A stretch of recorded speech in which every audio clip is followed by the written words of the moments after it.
Nah niki tak warai carane ketemu pangeran. Dadi jengben niku wonten satu kenaipan gitu. Terus wong Nasrani pun marani sesembahane mlebu neraka. Wong Yahudi pun marani sesembahane mlebu napa? Neraka. Iku terus pangeran gawe pengumuman. Wong mukmin sing elek, sing ganteng, sing sedengan, sing apik.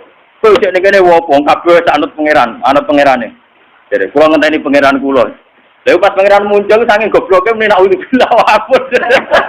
Lah aku kuwatir sampean ngono, mulane tak ulas saiki. Kula kuwatir pas pangeran muncul kowe muni napa nak ulah. Itu saking kurang ajar ngene. Makanya ini penting, nyembah pangeran kudu kenal pangeran. Suatu saat jadi kitab ini pun kalau umum nari kitab ini kitab Tobari. Terus ketika Imam semua ahli tafsir itu sepakat tafsir itu kitab Tobari, Ibnu Jarir atau Tobari. Itu beliau wafat sekitar 303 Hijriah. Jadi generasi ini pas bagi Imam Syafi'i. Anggaran kitab-kitab Ibnu Jarir, Imam Tobari di sekarang kitab. Itu beliau ngarang kitab ini itu sekitar 30 jilid. 30 jilid, nggak jilidnya tak foto-foto ngoten terus. Kiai-kiai rata-rata motor terus tuku jalalan sing sak foto iku ora hatampa. Lalu alhamdulillah 30 jilid itu sudah saya acak yang saya anggap penting untuk umat saya bacakan. Nggih, kula niku syukur sekali kula niku nggih insyaallah kula rencanane nggih kula hatam nanti mboten hatam lan mun kula acak. Artosipun sing tak anggap penting yang enggak ada di kitab lain itu saya tulis termasuk niki. Terus nanti itu jengben jenengan nak tengoro master, ya Allah itu sempat muncul. Cuma karena kita saking gobloknya, saking ratau kenal pangeran, kenali duit, kasus, macam-macam zaman pondok, BPKB, utang, bawa ngono-ngono itu, wedoan, pangkat, ngamun, macam-macam termasuk. Lu wong melarat sing tukang lamun ini nyembah nglamun jenenge paham, nyembah usuk, reng, sing didelok nak bunyi kedap-kedip. Jadi siapa sing nyembah duit kena iku sedekah. Nyembah kelap-kelip itu malah nyembah apa? Sampai wiridan nasib. Jadi Allah itu sempat muncul sebenarnya. Cuma ketika muncul malah naiknya mulai menapa nak uji napa? Nak uji. Hei umat kabeh marani sesembahan kowe kok tengok-tengok ning kene golek sapa? Kula ngentosi Allah. Aku iku Allah. Malah mulai napa? Nak uji. Lha sampean disampaikan. Lah terus mungkin pengiran takok. Lah buka aku mau tenan kok lek tadi piye. Lha lucu to. Wah, Imam Tobari ki koro-koro. Boten iki tenan, tak buka aku mau tenan terus kowe rom piye jen. Pokoke kertas Gusti kula niteni Allah tenan kok boten. Lucu to. Dadi sampeyan kok Mustafa jawab pokoke kula niteni Gusti Allah tenan apa? Boten. Engko tersiktas. Wah, arek kula jelas dulu. Medeni kok Mustafa ini angel. Angel. Masih khusyuk lah. Kau sing kenal pangeran wong alim, ora ono ning Quran kenal pangeran wong khusyuk ora ono dalile. Niku penting. Makanya Sayyidina Ali pernah ditanya sama seseorang, "Ya Ali, orang sehebat engkau apa pernah melihat Allah?" Jawab Sayyidina Ali, "Enak. Kaifa a'budu man la a'rif?" Bagaimana mungkin saya menyembah zat yang tidak saya kenali?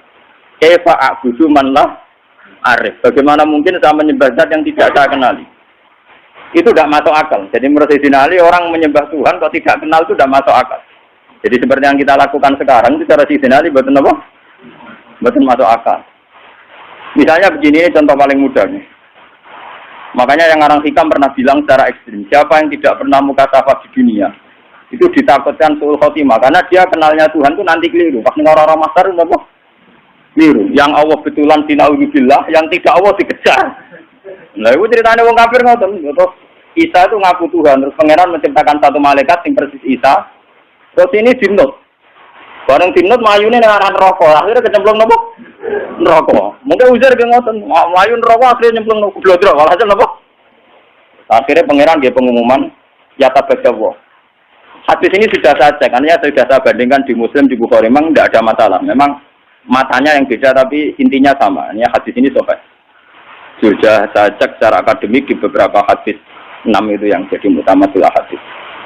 Itu sobat.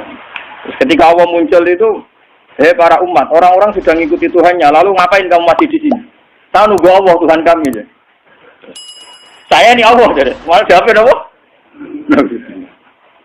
Terus pengiran tapi apian, ngerti nak goblok ya, jadi dimaafin.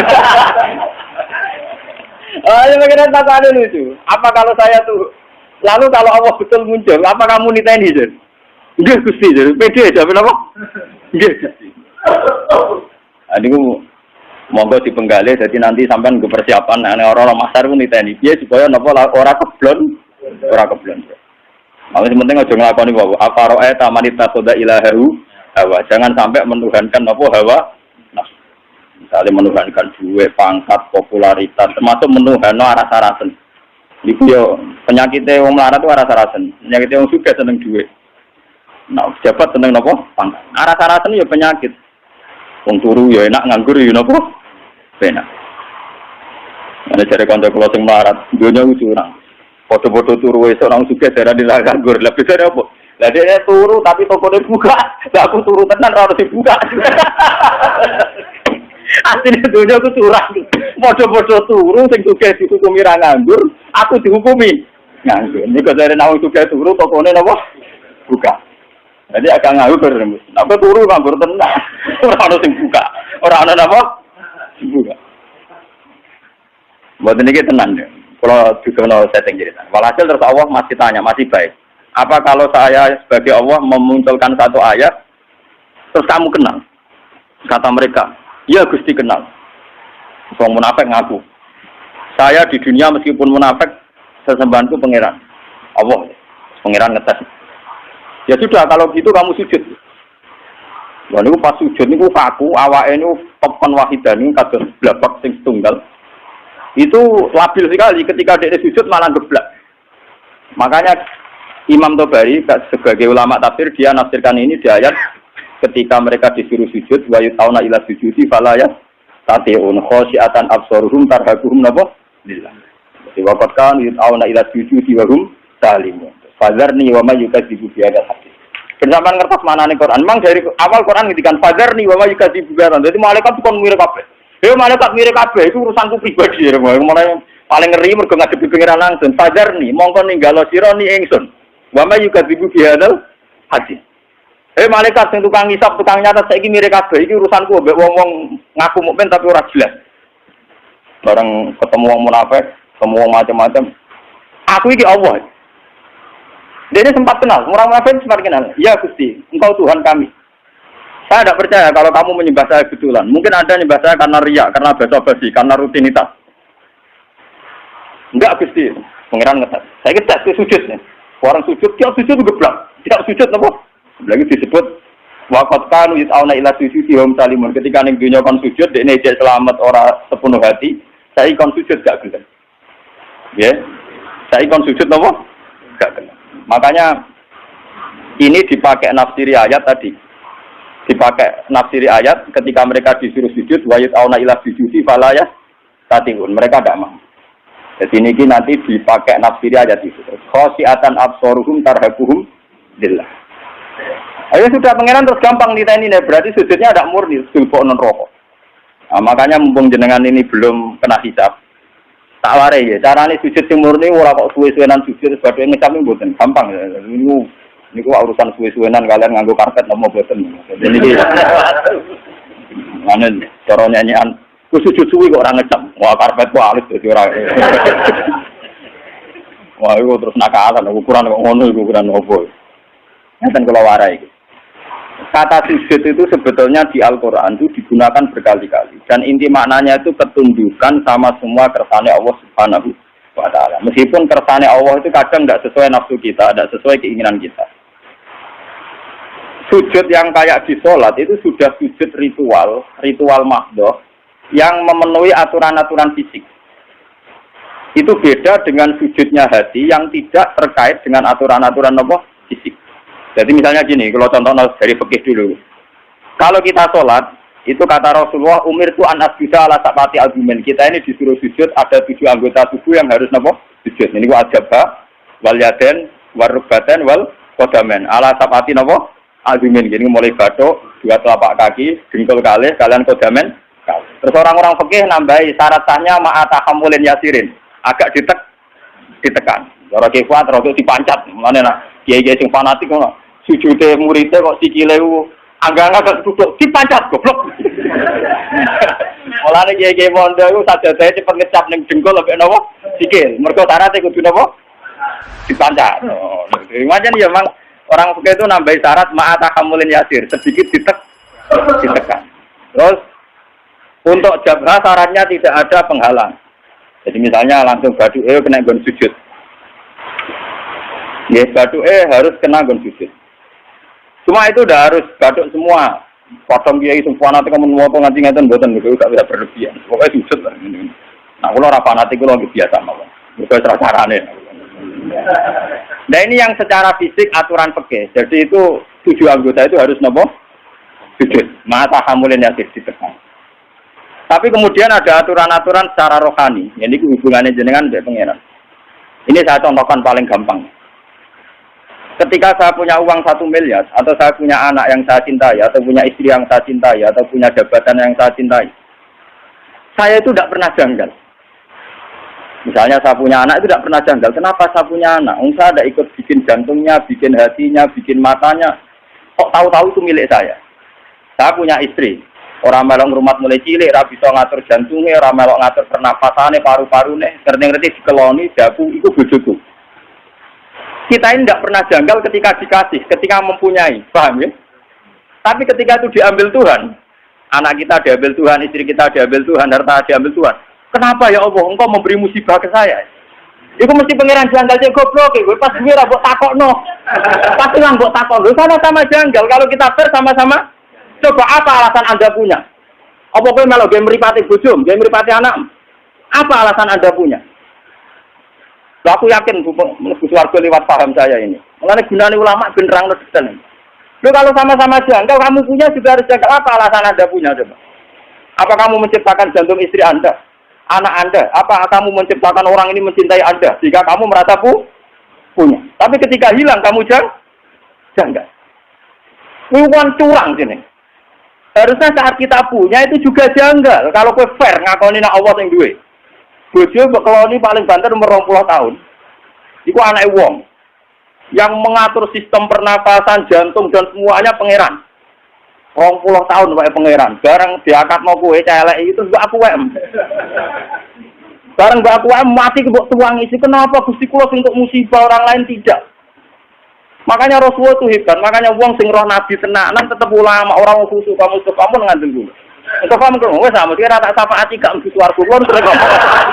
Saya mau urun khusus, tapi gak tahu mikir agama. Mun kalau sering tanya ibu, ini nyak gua kok hati tenan, kapan nih maksudnya. Tapi dia nape tobat belum ngaji paham. Khusus sing rutin gak Mustafa gampang ngilang. Cara ora dibuat tes itu gampang nopo? Lo buatin coba kalau sampai cara berpikir gitu. Makanya ketika Sayyid Ibrahim Kabundut, Sayyid Ibrahim putrane Nabi Kabundut, dan beberapa kali cucunya Nabi Kabundut, itu Nabi ngendikan, ya beliau sebagai manusia nangis. Tapi Nabi ngendikan, pertama yang dijauhkan Nabi apa? Saya ini hafal persis hadisnya. Inna lillahi ma'abuda, walahu ma'akto. Ya manjani wae pangeran, awal-awalnya sing duwe pangeran. Saya ini dijupuk pangeran. Karena Nabi sadar, Nabi ketika punya pun tahu kalau itu milik pangeran. Itu hebatnya seorang nabi. Kalau Anda betul sujud untuk pangeran, pas punya aku juga harus janggal. Misalnya saya punya jantung Gusti. Lalu coba sampai naik cuci darah. Lagi sadar fungsinya jantung. Jantung udah diumbah 4 jam. Nak ora wae melempok. Sekarang kita punya jantung biasa saja. Kita tidak bisa ngatur organ jantung kita, nafas kita, paru-paru kita. Kamu tidak pernah janggal. Tapi ketika itu dikai penyakit, pangeran kejagal, kuna Gusti untuk musibah kelotok liane bos. Berarti kamu belum sujud betul sama Allah. Nak kowe sujud tenan, nak kowe janggal ya janggal mempunyai. Jadi adil, pas duwe ya napa? Gusti karepe jenengan piye lho? Kula niku ora melok game mripat kok game mripat. Lah iku apik. Paham nggih? Gusti karepe jenengan piye lho? Kula ora melok duwe jantung kok ujug-ujug duwe. Kula ya ora melok gawe, ora melok tuku, ujug-ujug duwe. Karepe jenengan sepun. Lah nek jagal ngono apik tenan. Ora kok pas ilang baru napa? Iku goblok urung sujud. Berarti urung napa? Mulane kowe sampeyan rawan geblak napa sujud. Lha kok tenan tenan tak warai. Lho kula tak bila-bilane tenan.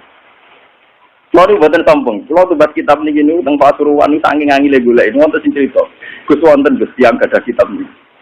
Jenengan tumbas mawon. Bukan apa-apa, memang kitab ini menangga. Saya itu dulu ngira itu kalau pas saya ke Mekah itu mau beli. Itu sudah saya siapkan uangnya. Ternyata Allah mengendaki lebih cepat. Lalah wong cerita, mboten jarak cerita. Gus kula nu ditafsir Tobari. Firasat kula nu jenengan saged maca. Dadi yo firasat yo tenan. Canggung ngalim tenan barane napa firasat. Oh, ngemelak. Walhasil sabi, itu memang masalah. Makanya kalau latih, sujud maknanya ketundukan. Mulanya ketika langit bumi itu digawe, semua sawa ila sama iwaya napa dukhonun faqala laha walil ardi fiya sawan tawkarha. Qalata atena. Jadi ketika pangeran gawe langit bumi do ngene langit. Langit bumi ki arep aku pangeran om, ngertos Gusti. Artinya apa? Ya tetep kabeh-kabeh terserah jenengan, ora terserah kula. Mulane ki kudu manut aku, cek nurut cek kepeksa. Tauan awakara kowe nurut aku cek nurut sukarela cek kepek terus dari langit ke bumi sukarela yo kalah maksa kehendak ngene apa kalah mulane dari langit bumi Athena to ini wae nurut aku sing padha ora iso nentang Athena napa mulane kula mbek jenengan kowe kepengin sugih ora mesti keturutan nentang kersane pangeran ora mesti keturutan atuk sujud wae atuk napa sujud